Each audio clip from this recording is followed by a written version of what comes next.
Hebrews 2:14 and 15. For as much then as the children are partakers of flesh and blood, he also himself likewise took part of the same, that through that he might destroy him that had the power of death, that is, the devil, and deliver them who through fear of death were all their lifetime subject to bondage. I pray, may the words of my mouth and the meditations of my heart be pleasing in your sight, O Lord, my rock and my redeemer. Amen. A victory over death and freedom from fear.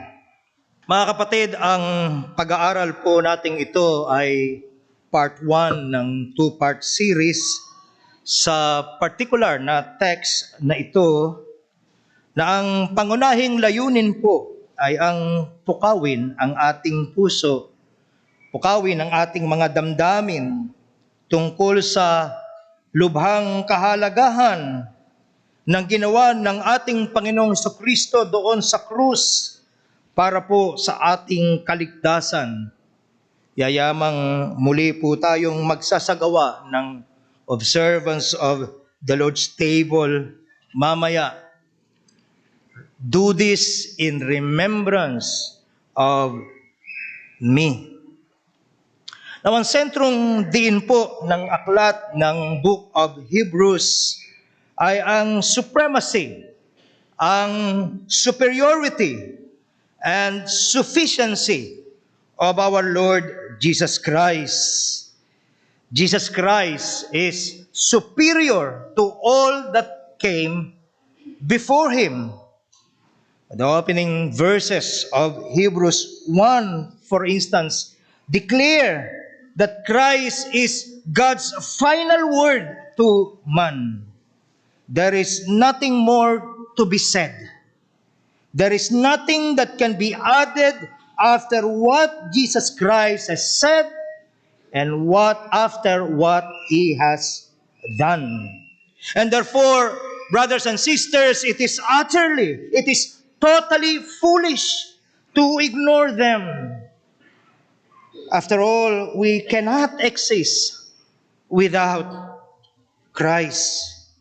It is He and He alone who upholds all things. He alone who upholds the whole universe by the word of His power. Hindi po gaya, mga kapatid, marahil ng ating naiisip pagkaminsan, hindi po tayo independent sa Diyos. Hindi nga po tayo independent sa isa't isa eh. Kailangan po natin ang isa't isa, especially in the context of the church. Romans 12:15, so we, being many, are one body in Christ, and everyone members one of another. At umaasa po akong nauunawaan natin yan. Kung tayo po'y bahagi ng simbahang ito, umaasa ako at nananalangin ako na klaro sa atin yan. At na-appreciate natin yan. At dahil po sa mga katotohanan ito, ano po ang admonition sa atin? Ephesians 4:15 and 16, manatili tayo sa katotohanan ng may pag-ibig upang sa lahat ng bagay ay maging katulad tayo ni Kristo na siyang ulo ng iglesia. At sa pamumuno niya, ang lahat ng bahagi ng katawan na walang iba kundi ang mga mananampalataya ay pinag-ugnay-ugnay. Hindi po natin ultimately decision na tayo magkakasama. It was the Lord who added us, who brought us to the church. It is His will. You see, siya po ang dahilan bakit tayo nagkaugnay-ugnay at ang bawat isa'y pagtutulungan at sa pagganap ng bawat isa sa kani-kanilang tungkulin ng may pag-ibig. What kind of love? Unconditional love. What kind of love? God glorifying kind of love.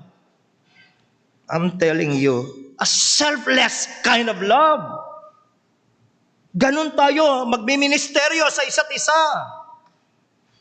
At kung mangyayari yan, ang buong katawan ay lalago at lalakas. Kung gayon, mga mahal kong kapatid, hindi po sapat na sinasabi lang natin na tayo'y bahagi ng iglesia. May mas mahalagang usapin kaysa dyan. Nakikibahagi po ba tayo sa buhay iglesia? Sa buhay ng iglesia? Again, as we very often say, talk is cheap. So hindi sapat na sinasabi natin, bahagi ako niyan. Basta, bahagi ako niyan, iglesia. Kahit nun, may mas mahalagang tanong doon, nakikibahagi po ba tayo sa buhay iglesia? Nakikibahagi po ba tayo, halimbawa, sa pagpapalakasan sa isa't isa? Nakikibahagi po ba tayo sa pananalanginan sa isa't isa? Nakikibahagi po ba tayo sa pagpapaalalahanan sa isa't isa? Nakikibahagi po ba tayo sa pagtutulungan, sa pagbubuhat ng pasanin o bigat ng isa't isa?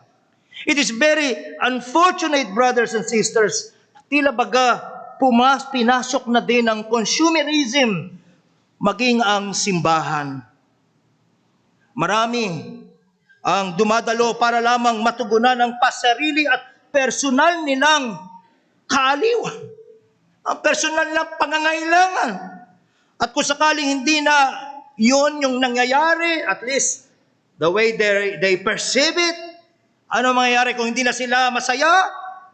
Madali na po nilang nakapagpapasyang iiwanan ng iglesia, lilipat sa iba.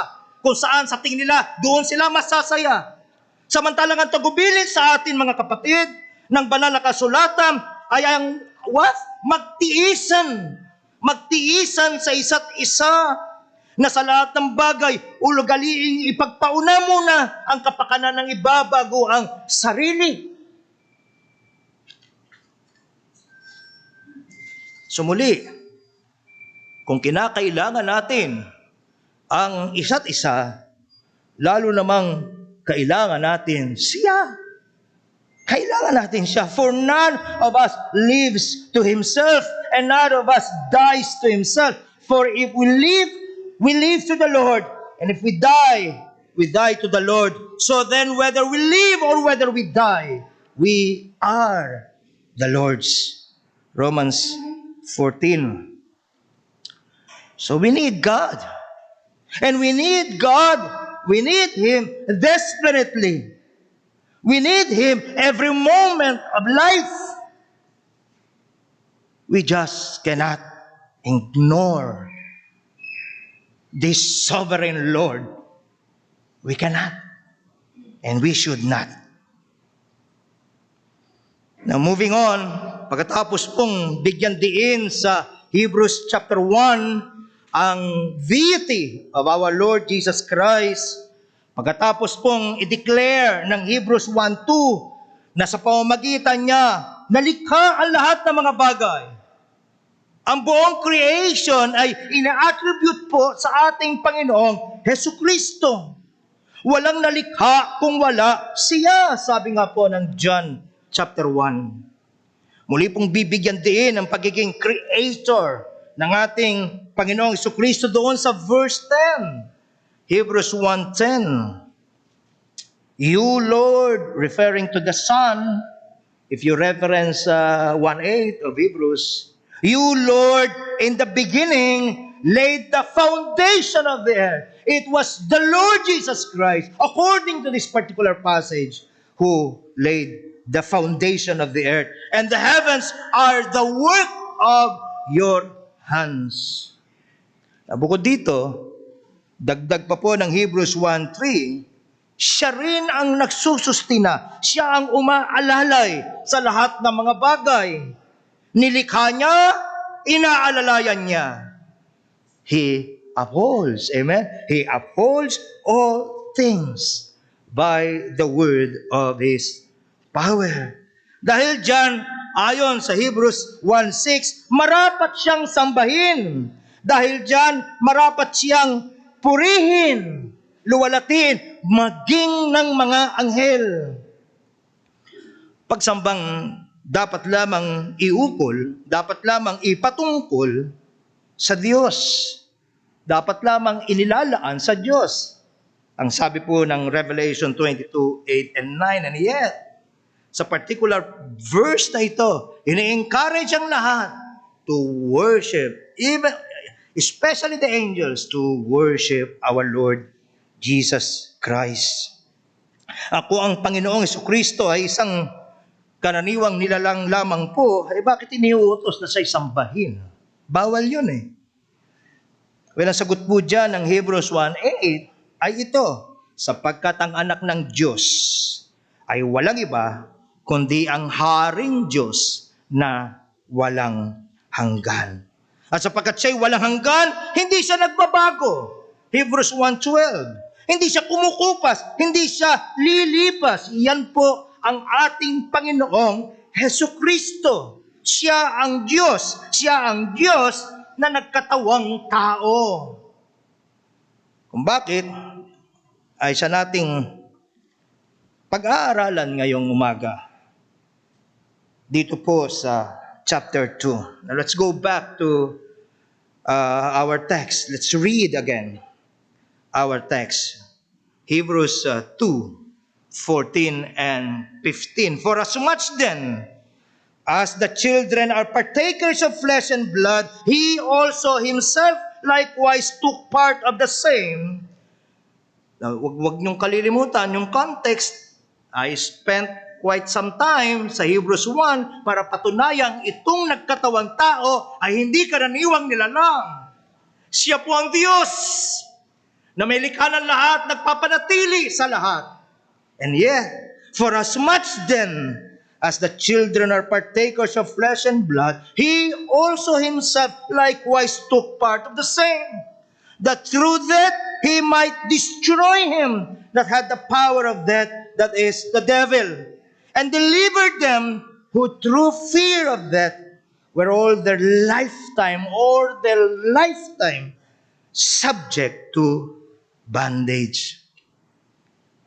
Ano po ang sinasabing dahilan kung bakit naparito ang anak ng Diyos? Why did the Son of God share in our humanity? Bakit siya nagkatawang tao? Bakit kinailangang mamatay siya doon sa krus? Mahirap po itong arukin ng ating pag-iisip. Hindi po ba? Ang hirap abutin yung lumikha at nagpapanatili sa lahat. God, eternal, infinite, almighty. That God became man. The Almighty appeared on earth as a helpless human baby. Sabi nga po ni C.S. Lewis, and I quote, "The eternal being who knows everything and who created the whole universe became not only a man, but before that, a baby. And before that, a fetus inside a woman's body." If you want to get the hang of it, think how you would like to become a slug or a crab. End of quote. Sipin mo, para lang may kaunti tayong idea, kaunting idea. Sipin mo, kung ikaw ay magkakatawang kuhol, sabi ni C.S. Lewis, o magkakatawang alimango, na-imagine nyo?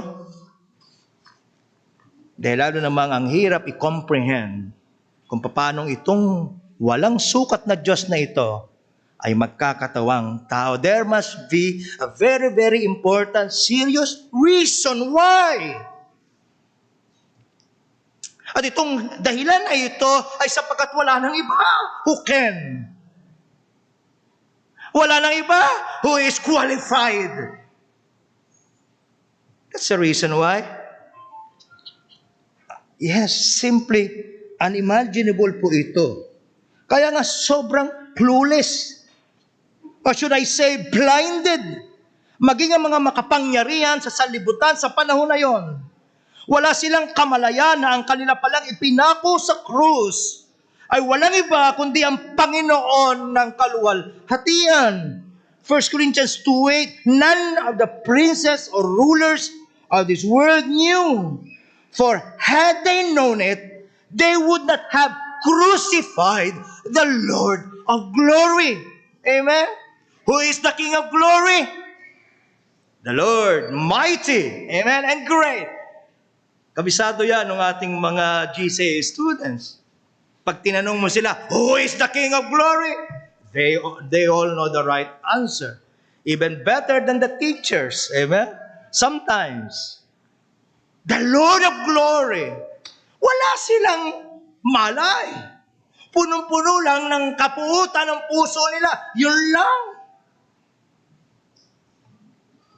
So muli, bakit? Well, dalawa po ang ibinigay na kasagutan dito sa ating text. Ang una, that through that, He might destroy the one who has the power of death, that is, the devil. And the pangalawa, and deliver all those who through fear of that were subject to lifelong slavery. Meron lamang po tayong sapat na panahon para sa unang punto. And as I've said earlier, mamayang hapon sa ating observance of the Lord's table, God willing, we shall be tackling the second point.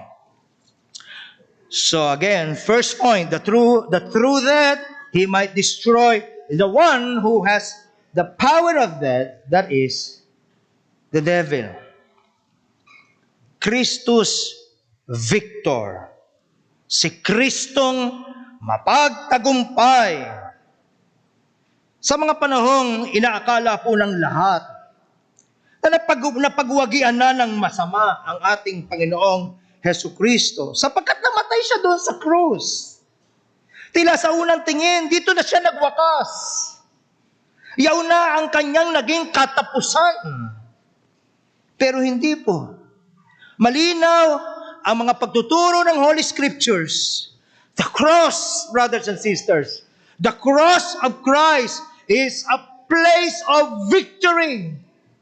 Through His death, the cross, He destroyed the one who has the power of death. John 12:31 and 33. Now is the judgment of this world. Now shall the prince of this world be cast out. And if I, amen?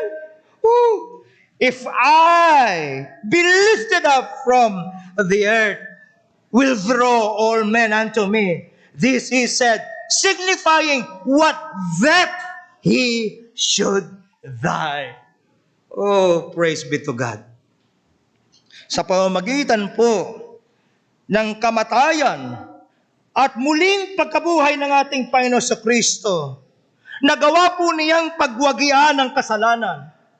Nagawa po niyang pagwagian ang kamatayan at si Satanas mismo.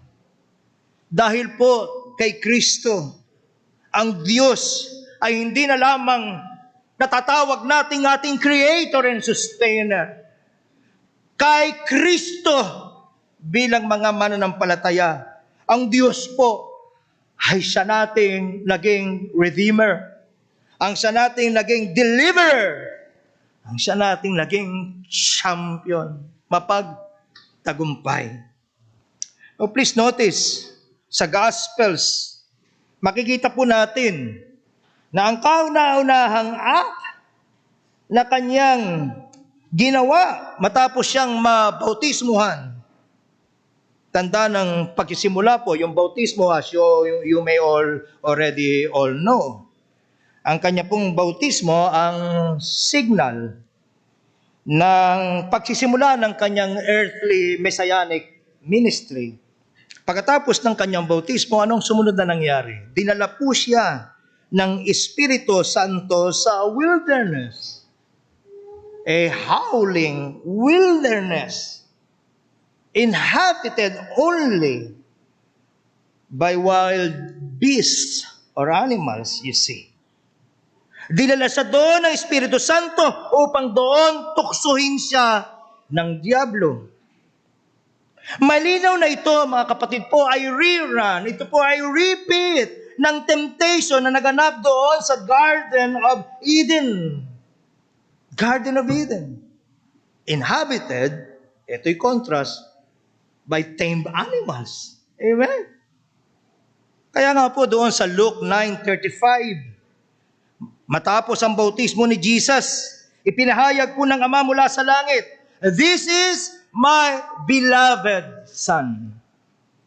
Now interestingly, in the same Gospel of Luke, kung babalikan po natin yung extended genealogy ni Jesus, doon sa Luke 2:38, tinawag din po si Adam na the Son of God. Si Adam, ang Son of God na nabigo.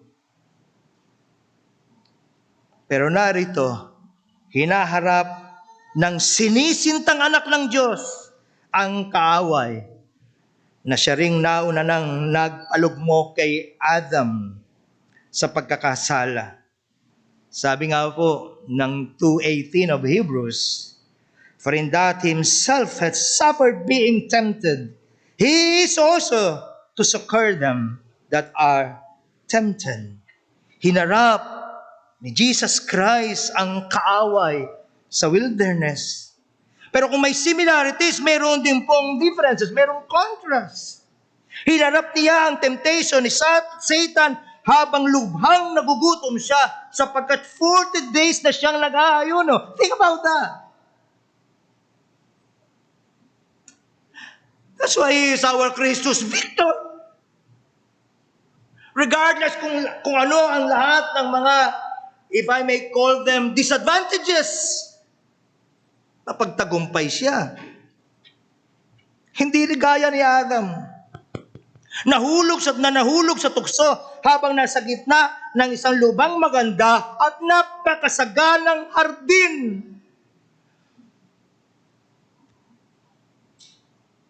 Mabilis yung application mga kapatid. Meron pa tayong sikmura. Nakalimutan ng Diyos at baliwalay ng Diyos habang tayo ay sinusustinahan niya ng napakaraming mabubuting bagay. Yun yung application Nagagawa pa nating pangalawa lang siya. Kailan ka huling nag-observe ng Lord's Supper? Isipin niyo yan. Samantalang klaro ang kanyang tagubilin. Now again, I understand all of those valid excuses. Pero kailan yung huli na talagang sinabi mo sa sarili mo, "Lord, I will submit to your will. Remember, do this in remembrance of me." And yet, lahat ng mga walang kawawaang excuses binibigay natin dahil sa hindi natin nakikita ang halaga ng ginawa niya doon sa krus. Yan ang totoo niyan. Generally speaking, hinarap ni Jesus Christ ang kaaway sa wilderness habang nagugutom, unlike Adam na nahulog sa tukso habang busog na busog sa lahat ng magagandang bagay na nanggaling sa Diyos. Busog siya sa magagandang bagay. Alam niyo kung saan siya nagugutom? Kung saan may famine? Sa puso niya. Yung pusong hindi marunong magpasalamat. That's why I was reminding Kame and Carlo yesterday. Don't you ever forget what is the meaning of thanksgiving. Hindi yan paying lip service to God. No. Thanksgiving means Eucharistia. Charis means grace. Kinikilala mo, Panginoon, hindi akin to, hindi ko to gawa. Galing to lahat sa iyo. Grace. And then, Chairo means joy. Nagpapasalamat ka ng may buong saya, hindi dahil, look what I have done, look what I have built, ang galing-galing ko. No, Lord, dahil ikaw ay masagana sa biyaya, salamat, I rejoice. I enter your gate with thanksgiving. Oh, praise be to God. Huwag tayong dayain ang puso natin. Di ba, lagi yung kwento? Pagka nagtatagumpay tayo, minsan yumayabang na tayo. Matalino ako eh. Pasensya na, madiskarte ko. Pasensya na. Hindi ako nagyayabang. Napaka-ironic. Hindi ako nagyayabang, pero pasensya na. Talagang gwapo lang ako. My. Nasa kalagayan si Adam na kahit anong naisin niya, kahit kailan niya naisin yun, gaano man karami ang naisin niya, maaari niyang kanin at kunin. Pero nabigo at bumagsak pa rin si Adam. Interestingly, ang wilderness temptation na ito ay hindi lamang basta nangyari kay Jesus Christ. Hinanap at hinarap niya ito head on. Remember? It was the Holy Spirit who brought him there.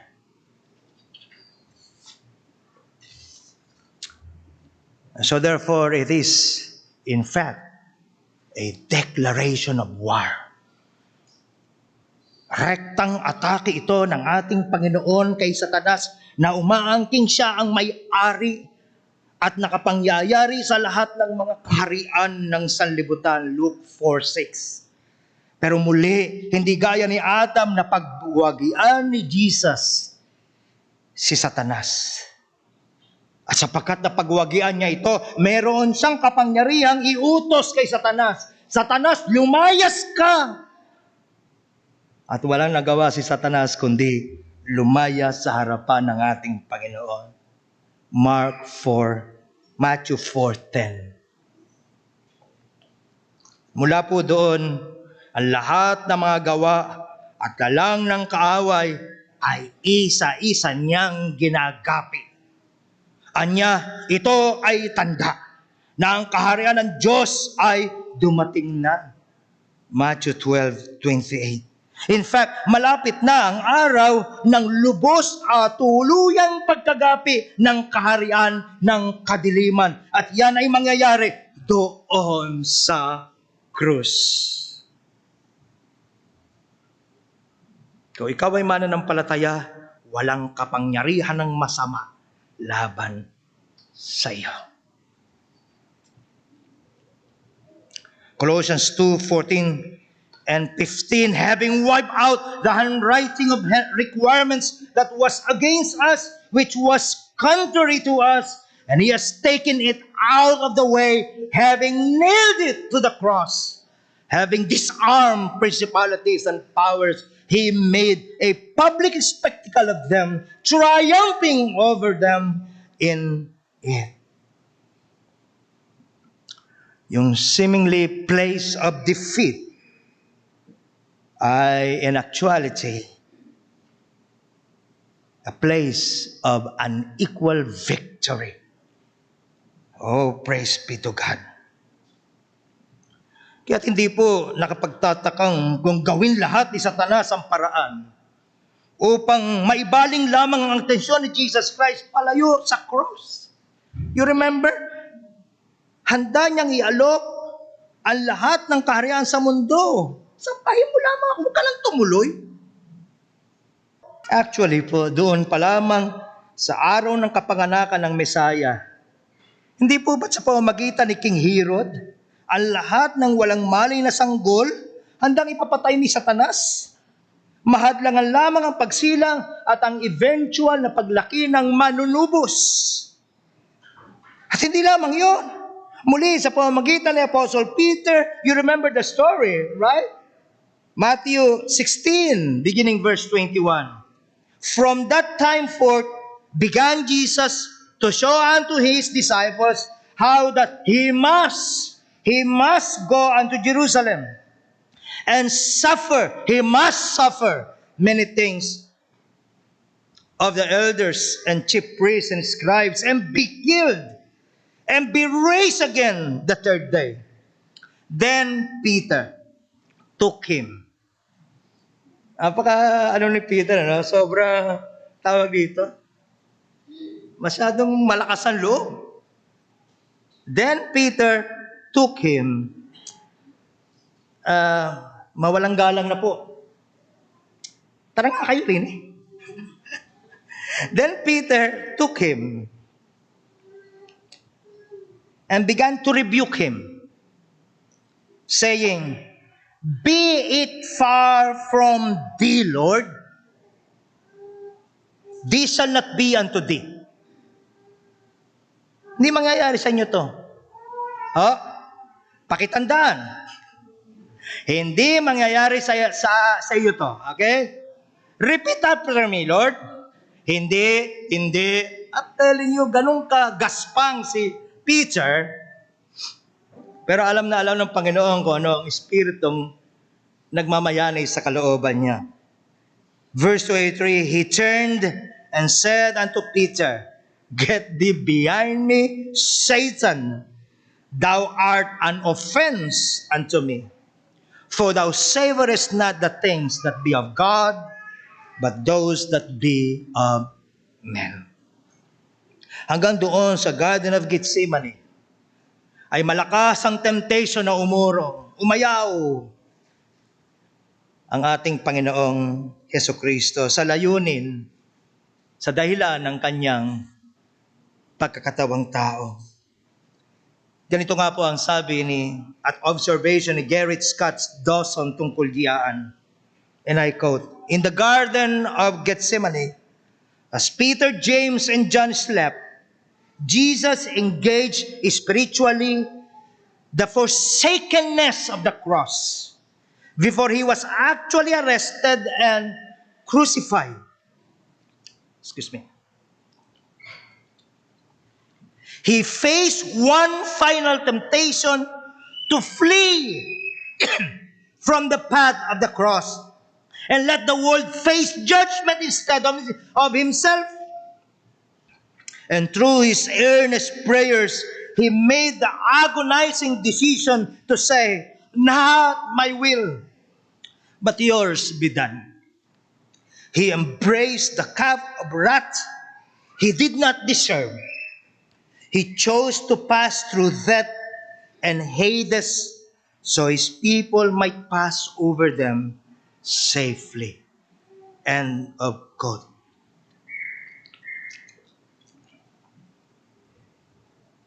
But brothers and sisters, our Lord Jesus Christ was determined to complete what He has started. Hebrews 12:2. Looking unto Jesus, the author and finisher of our faith, who for the joy that was set before Him endured the cross, despising the shame, and He sat down at the right hand of the throne of God. Hindi po siya huminto. Hindi po siya umayaw. Hindi po siya tumigil hanggat hindi niya nalulubos ang ating katubusan. Hanggat hindi niya napagwawagian ang kapangyarihan ng kadiliman. I was listening to a very, very old song, a hymn song, kanina. Often I stop to think just where I'd be. Sabi ng lyrics. Had Jesus come down from that cruel tree, there'd be no hope for man, no peace could be found. Praise God, I'm glad that He did not come down. He did not come down, oh no, He did not come down. 10,000 angels were camped all around. He could have called them to set Him free, but He stayed on the cross for you and for me.